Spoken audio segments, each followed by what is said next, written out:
नमस्कार, welcome to कवि 248। मैं हूँ अखिलेश कुमार। नेपाल में जो रिसेंटली हुआ है, पूरी दुनिया ने इसको ऑब्जर्व किया है। दुनिया भर से लोगों के मैसेज आ रहे हैं कि नेपाल में क्या हो रहा है, सडनली नेपाल में क्या हुआ है। एवरीवन इज़ शॉक कि किस तरीके से एक देश की आबादी करप्शन से इतनी फ्रस्ट्रेट हो जाती है कि अपने देश का parliament, supreme court, various government building, 5 star hotel, सब लोग ये जला देते हैं आउट ऑफ फ्रस्ट्रेशन कि बस अब बहुत हुआ, बहुत करप्शन हो चुका है। जो एलीट है इस देश का, वो यही पैसा अपने पास रख रहा है, आम आदमी के पास कुछ आ नहीं रहा है। And suddenly all of this happen now. Nepal में एक्चुअली हुआ क्या है कि क्या कोई ये जियो पॉलिटिकल गेम खेला गया है, इसको लेकर बहुत सारे आर्टिकल पब्लिश होंगे। बट इसी बीच क्या होता है कि नेपाल के पूर्व प्रधानमंत्री जी हाँ KP ओली, आज के समय he is the note prime minister. आपने देखा होगा KP ओली अब इनडायरेक्टली भारत को ब्लेम कर रहे हैं कि एक्चुअली मेरे साथ जो भी हुआ है ना, ये प्रोटेस्ट वगैरह जो भी हुए हैं, इसका मेन कारण है कि मैंने भगवान राम के बर्थ प्लेस का इशू उठाया, लीपू लेक काला पानी का इशू उठाया। जो आपको पता होगा KP ओली की टाइम में इन्होंने इंडिया के साथ एक बॉर्डर डिस्प्यूट खड़ा कर दिया था जो इंडिया नेपाल रिलेशंस में था नहीं, बट KP ओली ने इंडिया नेपाल रिलेशन को बहुत नुकसान पहुंचा। लीपू लेक काला पानी इशू को बड़ा चढ़ा कर दिखाकर, और क्लियरली अब हमको यहाँ पे साफ साफ दिख रहा है कि KP ओली की जो भी अजीबोगरीब स्टेटमेंट आती थी कि इनके हिसाब से KP ओली ने कहा था कि भगवान राम का जन्म हुआ है नेपाल में, जो ये इंडिया की टेरिटरी है, नेपाल को बिलोंग करती है। इस सब का बस एक ही रोल था कि नेपाल का सोशल मीडिया जो धीरे धीरे ये बात डिस्कस कर रहा था कि नेपाल में कितना करप्शन है, इनके मंत्री किस तरीके से 5 स्टार होटल पर परचेज़ कर रहे हैं, इनके जो बच्चे दुनिया भर में घूम रहे हैं, लग्जरियस लाइफ स्टाइल बिता रहे हैं। ये लोग इस सब के जगह ये लोग ये डिस्कस करना स्टार्ट करते हैं कि इंडिया हमारे अगेंस्ट है। मतलब इस आदमी ने ना अपनी कुर्सी बचाने के लिए नेपाल इंडिया रिलेशन को आग लगा दी, और कई गलेवल लोग जो थे नेपाल में इस सब में बह गए। इन्होंने इंडिया के अगेंस्ट कमेंट भी करनी स्टार्ट कर दी। मैं सोशल मीडिया पे आप देखोगे कई नेपाल के लोग थे, उन्होंने सडनली इंडिया को टारगेट करना स्टार्ट कर दिया था KP ओली की टाइम में। और अब हम फाइनली देख रहे हैं कि जब KP ओली को प्रेशर के अंडर रिजाइन करना पड़ा, तो घूम फिर के जब इनसे पूछा गया कि हुआ क्या है, आपको क्यों रिजाइन करना पड़ा, क्योंकि पूछा तो जाएगा कि इन्हीं के टाइम में नेपाल में ऐसे विजुअल सामने आए जो आज से पहले कभी देखे नहीं गए थे। इस ट्वीट पे है, आर्मी ने टेक ओवर कर लिया है, कंट्री डिस्टेबलाइज हो चुका है काफ़ी हद तक। ये क्यों हुआ? अब KP ओली के पास ऑप्शन थी, ये बोल सकते थे कि जी हम लोग प्रॉपरली कम्युनिकेट नहीं कर पाए अपनी बात जनता को, आई थिंक जो टाइमिंग थी सोशल मीडिया पर बैन लगाने की वो गलत थी वगैरह। मगर KP ओली ने डायरेक्ट पॉलिटिक्स खेलनी स्टार्ट कर दी। ये जो स्टेटमेंट है ना, अपने आप में ये इनडायरेक्टली भारत को ब्लेम करती है कि मैंने सेंस ये बोल दिया था ना कि लॉर्ड राम का जो बर्थ प्लेस है ये नेपाल है। अब ये लिम्पियाथोरा को मैंने नेपाल के मैप में दिखा दिया था, इसलिए मुझको निकल गया। I mean this is really very bad.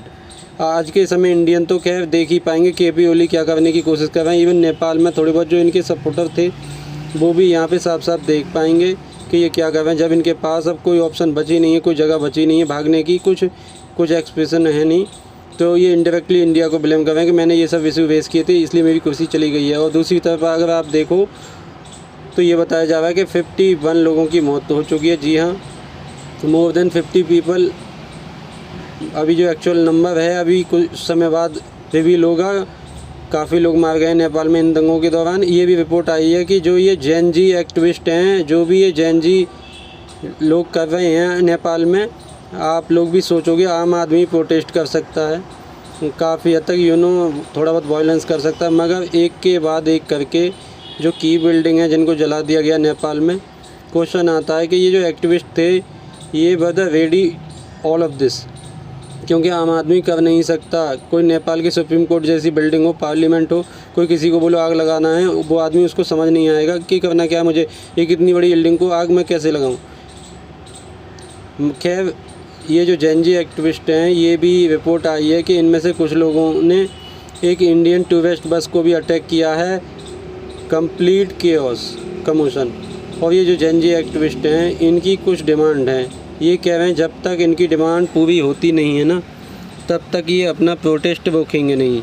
और इन लोगों की डिमांड क्या है यहाँ पे आप देख पाओगे ना अगेन। ये ऐसा नहीं कि कुछ एक संगठित एक ग्रुप है जो ये डिमांड रख रहा है। डिमांड इनकी काफ़ी जगह से आ रही हैं। एक डिमांड तो ये है कि सोशल मीडिया पर बैन जो लगाया था तब वो हटा दिया जाए, वो हटा दिया गया है। अब ये कह रहे हैं डिजिटल फ्रीडम को प्रोटेक्ट करके रखो, कि कल को ऐसा कुछ हो ना जाए कि कल को सोशल मीडिया बैन ना हो जाए। ये सेंसरशिप नहीं होनी चाहिए, दिस इज़ ह्यूज डिमांड। क्योंकि जैसे आप लोग जानते हैं, ज़्यादातर जो सोशल मीडिया ऐप हैं वो ज़्यादातर सारी सोशल मीडिया ऐप आज के समय वेस्टर्न है, सिवाय टिकटॉक को छोड़ के all of thing belong to western company. फिर यहाँ पे क्वेश्चन ये है कि एंटी करप्शन मैकेनिज्म होना चाहिए, ट्रांसपेरेंसी लाओ, नेपोटिज्म को चेक करो। नेपोटिज्म को लेकर देखिए बहुत गुस्सा है कि नेता पावर में आ गया, अब उसका बच्चा वो भी पावर संभाल रहा है, लगातार एक फैमिली है वही अपने पास पावर रख रही है। तो ये लोग चाहते हैं कि नेपोटिज्म नहीं होना चाहिए, चाहे ब्यूरोक्रेट हो या पॉलिटिशियन हो, नए लोगों को मौका मिलना चाहिए। और इंडिपेंडेंट बात की जा रही है कि इंडिपेंडेंट एजेंसी बने जो चेक करे कि कहीं पे करप्शन तो नहीं हो रहा नेपाल में। फिर देखिए मास वैक्सीनेशन चाहते हैं, ये चाहते हैं करप्ट ऑफिसर, कोई भी ऑफिसर जिस पे करप्शन के चार्जेस लगे हैं सीधा वो रिजाइन कर दे, और पॉसिबली अगर हो पाए नेपाल में फिर से इलेक्शन करो। ये लोग चाहते हैं कि करंट जो पार्लियामेंट है नेपाल का पार्लियामेंट इन्होंने जला तो दिया, फिर भी जो आप कह लीजिए जो उसका स्ट्रक्चर है वो अभी भी जीवित है। तो ये कह रहे हैं नेपाल का पार्लियामेंट को डिसॉल्व करो, नए इलेक्शन यहाँ पे करो। कॉन्स्टिट्यूशन अमेंडमेंट चाहते हैं, ये चाहते हैं कि ऐसी कॉन्स्टिट्यूशन अमेंडमेंट हो जिससे ज़्यादा इंक्लूजन और ज़्यादा अकाउंटेबिलिटी बढ़े। मतलब इसमें इनकी एक डिमांड ये भी है कि पार्लियामेंट में यूथ की रिप्रेजेंटेटिव होनी चाहिए। घूम फिर के आप देखोगे ना, डिमांड यही है कि यंग लोग जो किसी मिनिस्टर के बेटे नहीं हैं, जो किसी पॉलिटिकल किसी डायनेस्टी से नहीं आते, जो बिल्कुल ग्राउंड लेवल से खड़े हुए हैं, उनको मौका मिलना चाहिए पावर में आने का, तभी रिप्रेजेंटेटिव इम्प्रूव होगी और करप्शन हटेगा। और फिर ये यहाँ पे ये भी चाहते हैं कि जो लोग मारे गए, जैसे मैंने आपको बताया था 51 के लोग आसपास लोग मारे जा चुके हैं नेपाल के प्रोटेस्ट में। तो ये प्रोटेस्टर कह रहे हैं कि यहाँ पे भी इनको अकाउंटेबिलिटी चाहिए, जो लोग प्रोटेस्ट कर रहे थे उनको मारा क्यों गया है, उनके अगेंस्ट ये अत्याचार क्यों हुए हैं।